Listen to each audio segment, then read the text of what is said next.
मां रामचंडी द्वितीय वार्षिक जम्बूदीप महोत्सव 2026 उद्घाटनी संध्यारे आडंबरपूर्ण भावे आयोजित होइथिला। स्थानीय विधायक डॉ दुर्गाप्रसाद नायक मुख्य अतिथि भावे जोगदे प्रदीप प्रज्वलन करी कार्यक्रम शुभ उद्घाटन करथिले।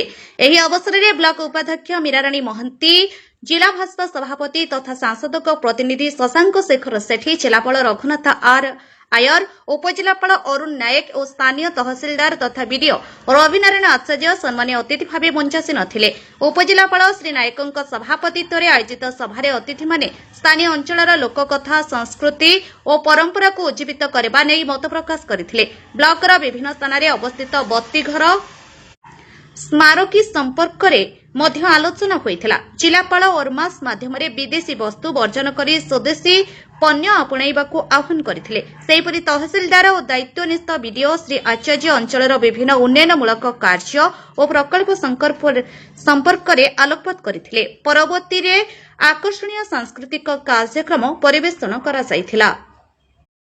जम्बूदीप महोत्सव 2026 ये द्वितीय वर्ष रे समस्त को अनेक अनेक शुभेच्छा अभिनंदन। गोटे उपकूल अंचल रे महोत्सव करिबा आ लोक माननकु गोटे जगह बांधी रखिबार ये जो प्रयास निश्चिंत भावे जम्बूदीपर ये महोत्सवर कमिटी मेंबर मानक मु धन्यवाद देवी, जिला प्रशासन को धन्यवाद देवी जो मानकर प्रचेष्टा रे पूरा अंचल को एकतार स्वर रे बांधी रखिबा कहा जाए जे महोत्सव होची से अंचलर अस्मितार परिचय।